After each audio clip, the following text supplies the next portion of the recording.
Rajsamand dairy plant के MD Anil Kumar Barala पर मुख्यमंत्री संबल योजना की राशि में गंभीर अनियमितता के आरोप लगे हैं। आरोप है कि काश्तकार के बैंक खाते के स्थान पर एमडी ने अपना बैंक खाता पोर्टल पर जोड़ दिया, जिससे योजना की डीबीटी राशि गलत खाते में जाने की आशंका बनी। इसी के साथ ही डेयरी प्लांट में टेंडर प्रक्रिया के नियमों की भी अनदेखी का मामला उजागर हुआ है।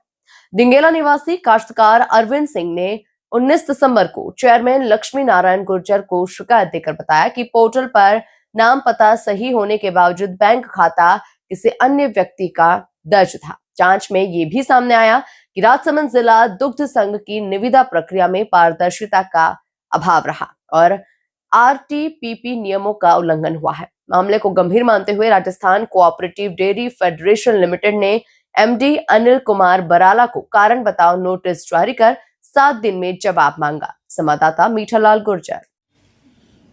2-3 महीने से जब से हमारे यहाँ एमडी जो ये नया लगा हुआ है अनिल जी बराला, तब से हमारी डेयरी कंटिन्यूस घाटे में जा रही है और इसके लिए हमने 1 महीने हो गए लगातार मुख्यमंत्री कार्यालय को भी नोटिस दिए और हमारे सीएमडी मैडम के वहाँ भी हमने हमारी एप्लीकेशन पहुँचाई और कोऑपरेटिव डिपार्टमेंट में भी हमने हमारी यहाँ से एप्लीकेशन पहुँचाई। तो वहाँ से जो मुख्यमंत्री महोदय के वहाँ से तुरंत संज्ञान लेके और इनको एमडी को नोटिस यहाँ जारी किया गया और जो जो हमने उसमें डिमांड रखी कि हमारे किसानों के साथ ने हमारे यहाँ पे डेयरी में किस प्रकार की अनियमितताएं हो रही हैं, उस पर उन्होंने उसको कार्रवाई करते हुए और उसका निष्कर्ष दिया कि भाई कि ये टेंडर है जो हुए हैं वो गलत हुए हैं और उस टेंडर में है जो इसको तुरंत उनको बंद करें और उसको जो अभी तक एमडी महोदय ने इनकी मेहरबानी ऐसी हुई कि उनको अभी तक कंटिन्यूस चालू कर रखा है, उनको बंद नहीं किया। उसके बाद फिर इनको 12 तारीख को फिर कारण बताओ नोटिस वहाँ से मुख्यमंत्री के कार्यालय से जारी हुआ कि आप उसका कारण बताओ, तो उसका भी इन्होंने कोई जवाब नहीं दिया। उसके पूर्व में भी हमने जो कई प्रकार के जो हमारे यहाँ अनियमितताएं हो रही है डेयरी में, जैसे अभी एक डिंगेला की डेयरी है, उस डेयरी में जो संबल योजना मुख्यमंत्री की पड़ती है राजस्थान सरकार की किसानों के लिए, उस संबल योजना में भी जो हमारे सचिव के नाम की जगह कोई दूसरे व्यक्ति के नाम का है, जो वो बैंक के जो अकाउंट नंबर होते हैं वे दूसरे व्यक्ति के नाम के उसमें जारी हो गए, जबकि हमारे सचिव के द्वारा और यहाँ आरपी के द्वारा हमारे डेयरी के जो सचिव के नंबर दिए गए थे, उस नंबर की जगह दूसरे नंबर दिए। उस नंबर को हमने आगे भी है जो मुख्यमंत्री वहाँ भी लिखा और ने अपने सीएमडी मैडम को भी लिखा और ने एमडी को भी लिखा कि आप इसकी तुरंत जांच करें कि ये किस आदमी के नंबर है। तो उसको भी इन्होंने अभी तक कोई कार्रवाई नहीं की, उसको उजागर नहीं किया कि किस आदमी के नंबर है। बाकी 99 उसमें ऐसा ये महसूस हो रहा कि ये नंबर जो वहाँ से हमारी डेयरी से XYZ जिसने भी डाले हैं तो वो वे नंबर बैंक के नंबर है, तो वो ये एमडी साहब के नंबर है। तो ये एमडी साहब के अकाउंट नंबर उसमें कैसे आ गए? हमारे यहाँ 300 डेयरी चलती है, 1-2 डेयरी नहीं चलती है। ये तो ठीक है कि एक डेयरी का उसमें हमारे को नॉलेज में आया कि भाई इसमें हमारे जो संबल योजना का पैसा पड़ रहा है उसका नंबर किसी दूसरे का ज्वाइंट हो गया है। ऐसे अगर सब डेयरी की अगर जांच करावा तो न जाने, मैं तो सरकार से यही निवेदन करूंगा, सीएमडी मैडम से यही निवेदन करूंगा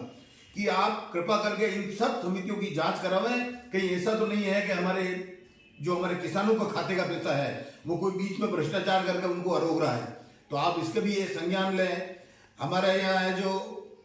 आज कितने 1.5 साल हो गए हमारे यहाँ डेयरी बनने को, और डेयरी बनने के बाद में अभी तक हमारे यहाँ डेयरी चालू नहीं हुई है। और उससे क्या हमारे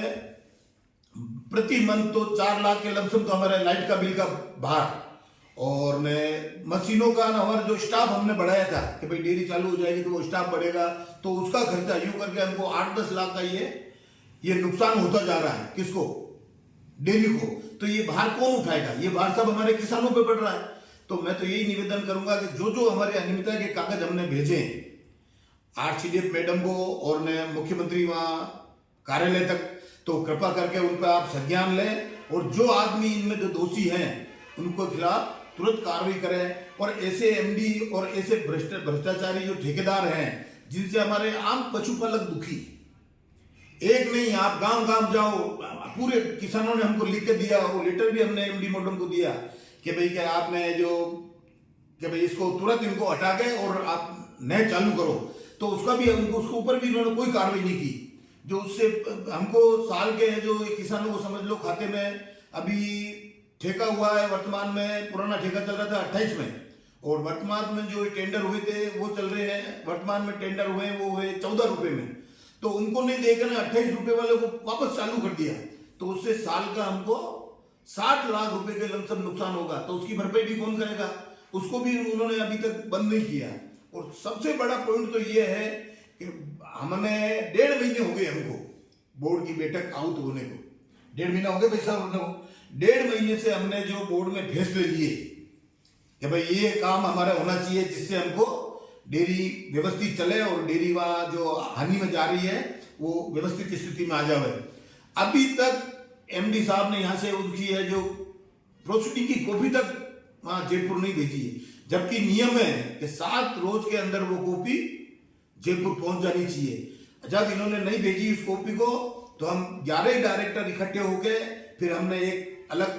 प्रोसीडिंग में उस प्रोसीडिंग में हमने पूरी कार्रवाई रजिस्टर बना के और उसमें हमने जितने भी पॉइंट निर्णय लिए थे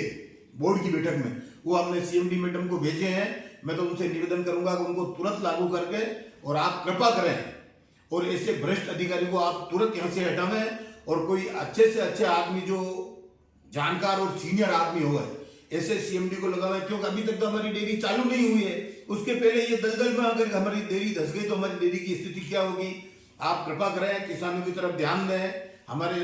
प्रधानमंत्री महोदय किसानों के लिए इतनी भी योजना बना रहे हैं, हमारे मुख्यमंत्री की तरफ से इतनी संबल योजनाएं आ रही हैं, करोड़ों रुपए का वे अनुदान दे रहे हैं, वे किसानों का इतना ध्यान रख रहे हैं। और जबकि आज ये वर्तमान में हमारे यहाँ किसान के अहित हो रहा है, उनको ध्यान में रखते हुए